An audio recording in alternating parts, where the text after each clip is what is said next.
আপনার জমির সাইজ যদি লম্বায় ৮০ ফিট হয় আর প্রস্থ যদি হয় ৪৫-৪৬ ফিট এরকম, অর্থাৎ যেটাকে ক্যালকুলেশন করলে ৫ কাঠা পাওয়া যায়, এরকম জমির সাইজ যদি হয় তাহলে আজকের ভিডিওটা আপনার জমির সাথে মিলে যাবে। আপনি এখান থেকে কিছু ইনফরমেশন গ্যাদার করতে পারেন।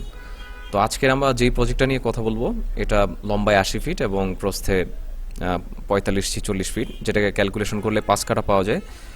এখানে আমরা ৪ ইউনিট দিয়ে করেছি। ৮ তলা একটা ভবন। এটা রাজুক থেকে অনুমোদন নেয়া প্রায় ২-৩ বছর আগের।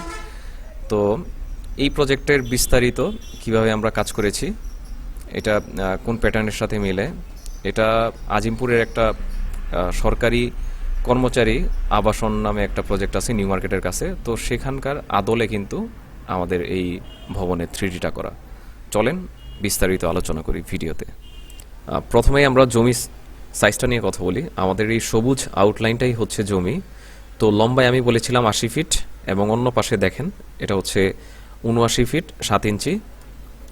এক সাইডে পাশ হচ্ছে ৪৩ ফিট পাশ, এবং অন্য সাইডে হচ্ছে ৪৭ ফিট ৫ রোড সাইড দিয়ে। তো এটাকে ক্যালকুলেশন করলে যত স্কোয়ার ফিট আসে এটাকে ৭২০ দিয়ে যদি ভাগ করা হয় তাহলে ৫ কাঠা চলে আসে। আমাদের এই প্রজেক্টের এটা হচ্ছে আমাদের গ্রাউন্ড ফ্লোর। গ্রাউন্ড ফ্লোরে আমরা লিফট এবং সিঁড়ির পোর্শনটা কিন্তু পাশাপাশি না, দুইটা একই সমান্তরাল লাইনে, যার কারণে আমরা মাঝখান বরাবর কোনো কলাম রাখি নাই, যাতে করে আমাদের গাড়িগুলো স্মুথলি এই অংশটা দিয়ে চলে যেতে পারে। এবং এটার স্পেসটা হচ্ছে 11 ফিট ৩। আমরা এখানে একটা গার্ড রুম এবং একটা সাব স্টেশন এবং বাকি পুরো জায়গাটা আমরা পার্কিংয়ের জন্য কিন্তু গ্রাউন্ড ফ্লোরটা ইউজ করেছি। এটা হচ্ছে আমাদের টিপিক্যাল ফ্লোর। টিপিক্যাল ফ্লোরের রাস্তার সাইড দিয়ে 2টা ইউনিট এবং সিঁড়ির অপর পাশে হচ্ছে 2টা ইউনিট, 4টা ইউনিটের সমন্বয়ে আমরা করেছি। টাইপ এটা যদি দেখেন 770 স্কোয়ার ফিট। আমরা যদি এখানে প্রবেশ করি, এই অংশ দিয়ে প্রবেশ করা হবে। এটা হচ্ছে ড্রয়িংয়ের সাইজ হচ্ছে 13 ফিট বাই 9 ফিট। এই পাশ দিয়ে হচ্ছে বারান্দা এবং কমন ওয়াশরুম। এটা ক্লায়েন্টের চাহিদা ছিল এইরকম যে তিনি ড্রয়িংয়ের সাথেই কমন ওয়াশরুমটা রাখবেন। ড্রয়িং পার হয়ে এই দরজা দিয়ে যদি আমরা ঢুকি, এখানে আমরা ডাইনিং দেখব। ডাইনিংয়ের সাইজ হচ্ছে 11 ফিট 7 বাই 12 ফিট নয়। খুব ভালো একটা স্পেস এখানে আমরা ডাইনিংয়ের জন্য দিয়েছি। এটা হচ্ছে কিচেনের সাইজ হচ্ছে 5 ফিট হচ্ছে পাশে এবং লম্বাই হচ্ছে 9 ফিট। এই অংশটা ছোট্ট একটা কেবিনেট, কলামটাকে হাইড করার জন্য আমরা এটাকে ব্যবহার করেছি।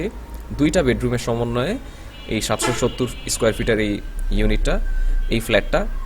এটার রোড সাইড দিয়ে এটা একটা বেডরুম, যেটা সাইজ হচ্ছে 11 ফিট বাই 11, এবং এটা হচ্ছে মাস্টার বেড। মাস্টার বেডের সাইজ হচ্ছে 10 ফিট বাই 12 ফিট। এটার সাথে বড় একটা বারান্দা আছে এবং অ্যাটাচ ওয়াশরুম আছে। এই সেম ফেসিলিটিসগুলো কিন্তু অন্যান্য সব ইউনিটেই আছে। যেমন পাশে যদি আমরা ইউনিটটা দেখি, এটা হচ্ছে ড্রয়িংটা বেশ লম্বা। ড্রয়িংয়ের সাথে একটা বারান্দা আছে। এটা হচ্ছে ডাইনিংয়ের সাথে কিচেন আছে, এবং এখানে 2টা বেডরুম, একটা হচ্ছে 10 ফিট বাই 12.5 ফিট এবং একটা হচ্ছে 10 ফিট বাই 11.5 ফিট। লিফটের পেছন দিয়ে যেহেতু ফাঁকা একটা পোর্শন আছে, এটাকে আমরা কমন ওয়াশরুম হিসেবে ব্যবহার করেছি। এবং এই 2টা অপর পাশের ইউনিটগুলোও কিন্তু সেম ফেসিলিটি নিয়ে করা, অর্থাৎ ডাইনিং, 2টা বেডরুম, 2টা ওয়াশরুম, কিচেন এবং 2টা করে বারান্দা। এই হচ্ছে আমাদের ওভারঅল ফেসিলিটিস। আর এটা হচ্ছে আমাদের এলিভেশন 3Dর সাথে মিল রেখে কিন্তু এই এলিভেশনটা করা। বাড়ি কাজ ধরলে মোটামুটি একটা ভালো অঙ্কের টাকার কিন্তু ইনভেস্টমেন্ট করতে হয়। তো সেদিক দিয়ে বিবেচনা করতে গেলে আপনারা অবশ্যই ইঞ্জিনিয়ার দিয়ে বিল্ডিংয়ের কাজগুলো করাবেন। এখানে অনেক কিছু সুবিধা পাওয়া যায়। ইঞ্জিনিয়াররা আসলে লোড ক্যালকুলেশন, ফাউন্ডেশনের ডিজাইন, কলাম বিমের সঠিক ডিজাইন, এগুলোর মাধ্যমে কিন্তু ডিজাইন করে থাকেন, যার মাধ্যমে বিল্ডিং ধসের ঝুঁকিটা কিন্তু আল্লাহর রহমতে কমে যায়। আর খরচ নিয়ন্ত্রণ কিন্তু খুবই একটা ভাইটাল একটা জিনিস। সঠিক ডিজাইন আর এস্টিমেট যদি করা থাকে, তাহলে অপ্রয়োজনীয় খরচ এবং মালামালে অপচয় রোধ করা যায়।